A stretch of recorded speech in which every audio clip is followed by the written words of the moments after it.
So that Just so locked it in. yeah, it's just so locked in here. What's do gone anything is about- gone. Think about what's happening today and where you're going tomorrow. I've never heard of that. To be fair. They're thinking, hold on, is he just going to give me a story? Is he just going to give me waffle? Is he going to give me the truth? That sounds about right.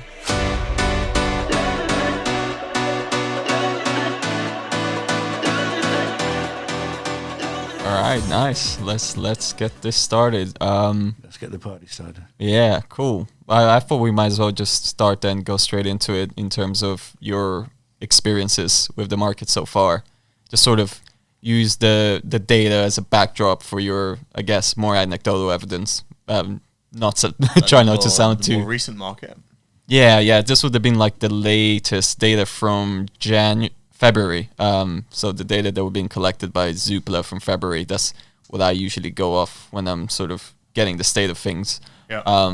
So they found that the market has been adapting well to increase mortgage rates, especially now that they're starting to come down a bit, because sellers seem to be realistic in expecting at least modest price decreases. Is that something you might have found, Maz, or what sort of experience have you been having in conversations you've been having with The conversations with I've been having, in fairness, Lewis, they're quite varied.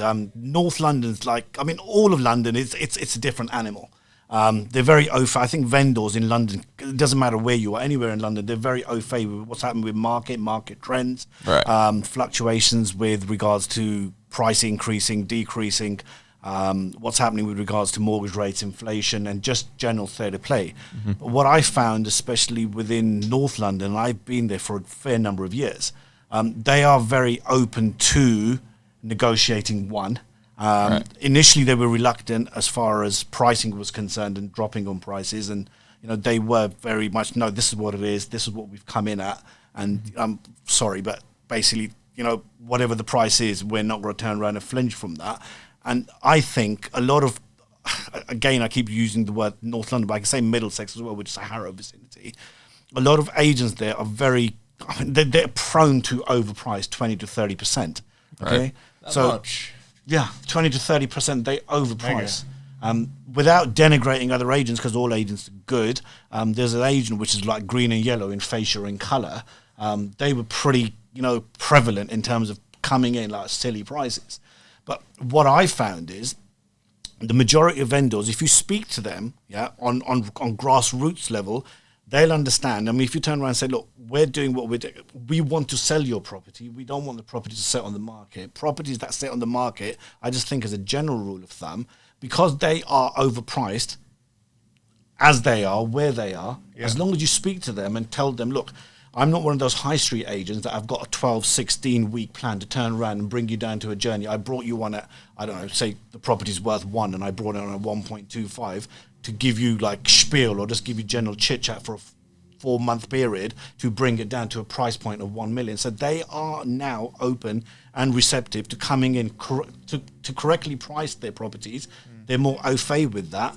And, if people have made their mind up that they want to sell a property, they will sell it. Do you need to sell it? Yes. Do I want to sell it? Yes. Why is it not selling? The sticking point is always the price. Mm-hmm. Everything will sell, right? It's just finding the right price. It's the right price, and then we can work our magic and do what we can, but as long as the price is correct from the beginning, it will sell. I mean, I can talk about me as a standalone. I've never done a price reduction I've done agency give or take 17 years. I've never done a price reduction once, and people sort of look at me, they go, hold on, what do you mean? Yeah, I've never heard of that, to be fair. But the thing is, the reason I've never done a price reduction is because I come in correctly priced. Yeah.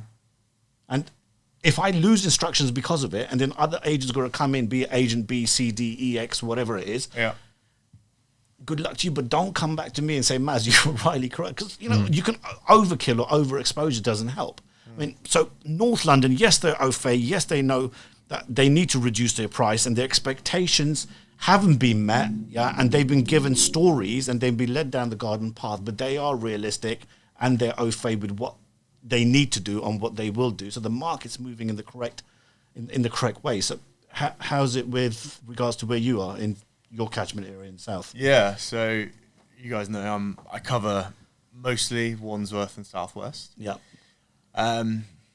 I think so. I think frank conversations are needed. Mm-hmm. There's look, there's undeniably been a change, right? If nothing else, there's been 5-6+ months of negative headlines, which impacts, what buyers think about things. And I've literally had buyers say to me, how much below, well, I lie. Most recently, it was a seller said to me, she was looking for onward purchase. I was like, if I can help you with anything, let me know. And she said, well, what percentage under asking price do I need to be offering for like today's market?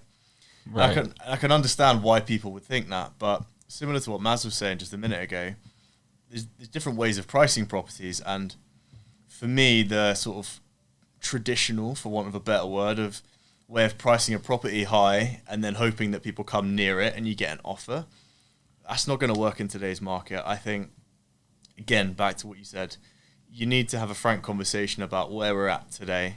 If your neighbour sold 6 months, a year ago, 2 years ago for X price, it's kind of irrelevant, right? What is actually more relevant is the property that's on the market that's competition for yours today, assuming you do want to sell it. If you're looking for a trophy price, by all means sit there, you're not going to sell. But if you actually want to sell, you want to get moving, you want to move on with your life, then you need to not look at what next door sold for a year ago. For me, you need to look at what's on the 3, 4, 5, 10 roads surrounding your house of a similar size and a similar condition. And importantly, what's on Rightmove is what's not sold, right? So that's a whole bunch of properties that are not selling. So you need to be even more attractive than those ones right there. Absolutely. That's a key indicator, Rightmove, what's not sold. Yeah, exactly. Yeah. I mean, it's not a list of what has sold because, that data is going to be months out of date. By the time a sale goes through, it's 3, 4, 5 months later. By the time it hits the land registry, it's another 2 months beyond that. 7 months ago is completely irrelevant. History. Yeah. I think it's worthwhile to say that I think comparisons to last year aren't necessarily reflective of what the property market is normally. Obviously, the pandemic played a big effect in boosting house prices. Yeah, last year it was sitting at an average of 8.6% growth. Yeah. Now it's fallen to 5 point something. So it's steadily decreasing, but it's getting towards 2017 and 2019 levels, which are seen to be a more normal property market. And even now, when there have been reductions, I think there's been like an average of 14K in sort of reductions/discounts. Yeah. People still retain about 66% of the growth that they saw during the pandemic. Loving you're smashing out these stats. Yeah, I mean, I saw That's a serious memory. I thought we were on a podcast about property. I didn't know, this is the mastermind edition. I saw them earlier today. It's not that just so locked it in. Yeah, it's just so locked in here now. But right. Yeah, so basically, people were still keeping about 66% of the increases they saw during the pandemic years.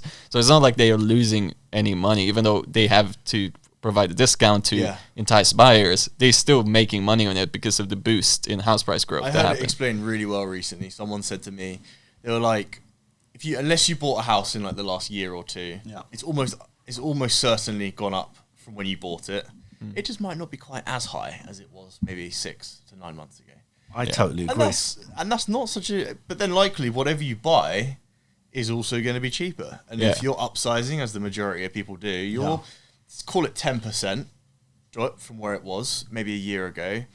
If you're buying at 500, you've lost 50 grand, but you're buying at 800, you've saved 80 grand, assuming the 10% carries over. So unless you're cashing out of the market, then it's a different story. It's all relative. Yeah, absolutely. It is relative. I mean, a lot of the things I say if I came to you, for example, and I gave appraisal on your property, I said, Mr. Vendor, you've been here, 10, 15, 20 years? Yeah. So you bought it for whatever you bought it for. So whatever you've got in it, you've got a lot of capital sitting in this as it sits now. So whatever you sell it for, you are still making a major profit in regards to if you backtrack to you bought it 20 years ago for, I don't know, 250, 300K. Now it's worth like £1 million.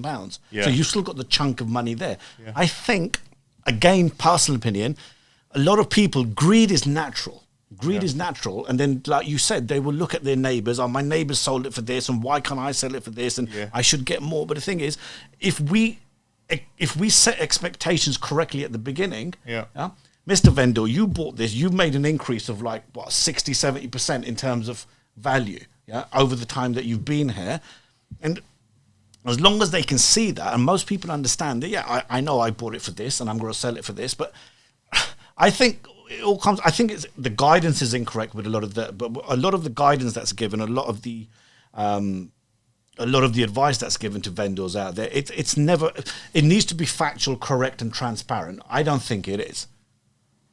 And then if it is, and then if you manage the expectations and you're backing it up with facts, and they can see what's in it for them, it's not.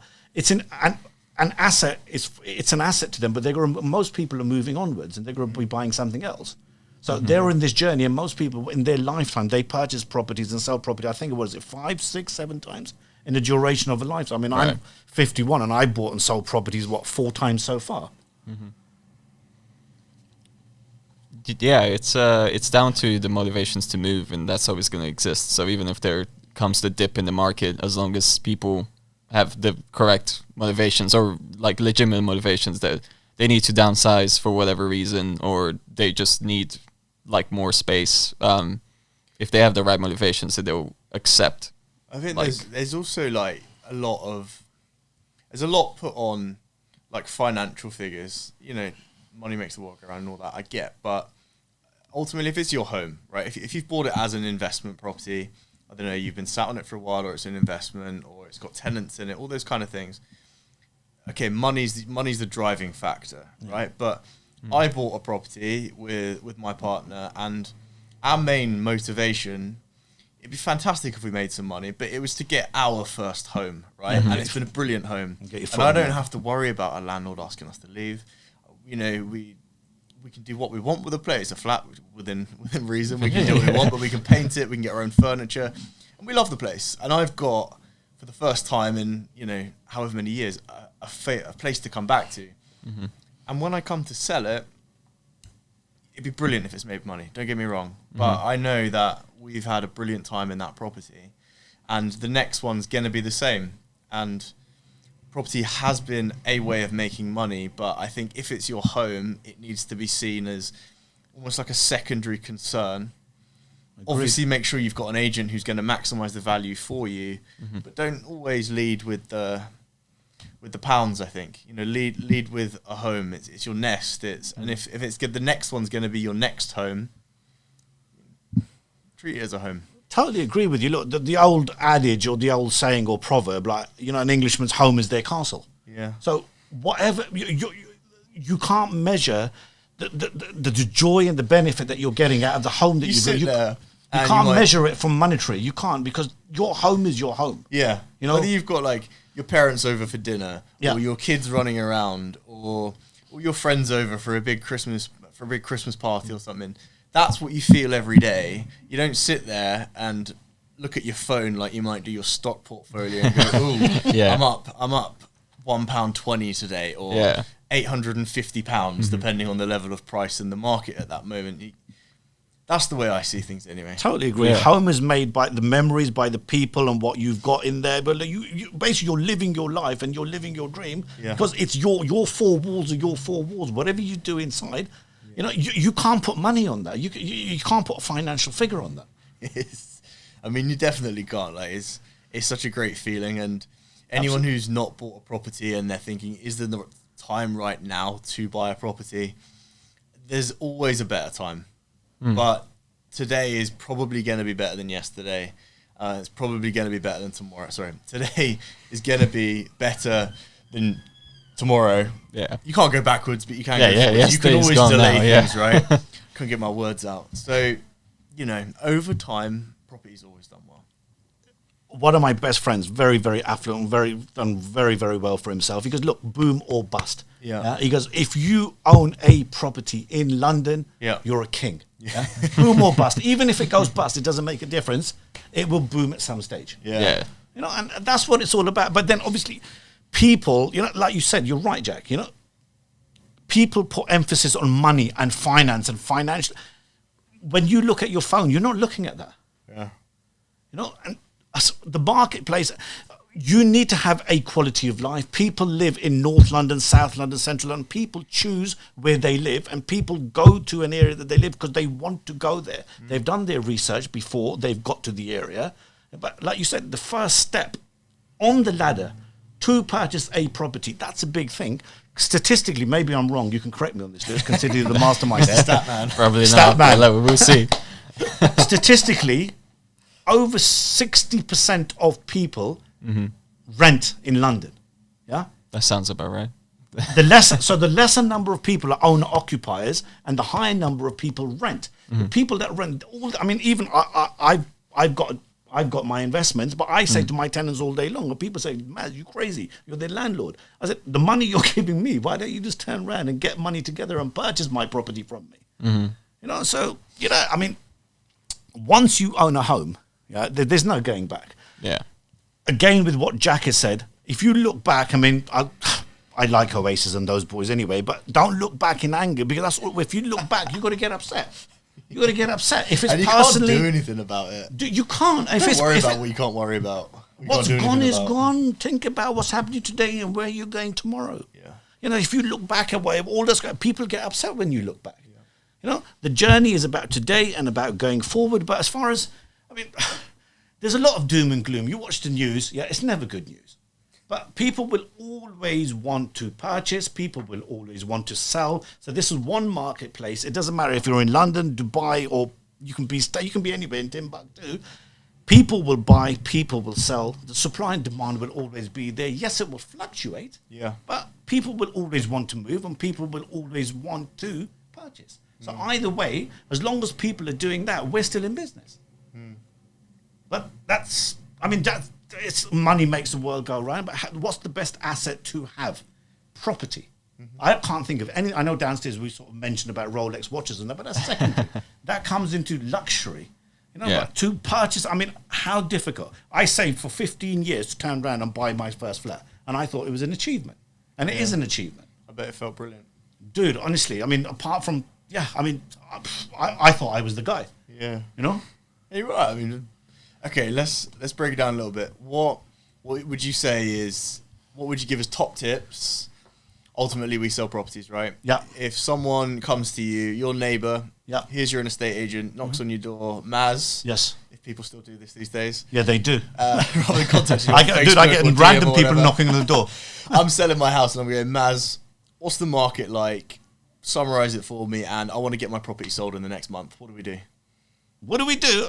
I'm very transparent, very straightforward. Look, the market is what it is. Contrary to popular opinion, you want to sell your home. There's buyers out there for a home. Let me come in. I'll give you the price for what it's worth. Yeah. And I'll sell it.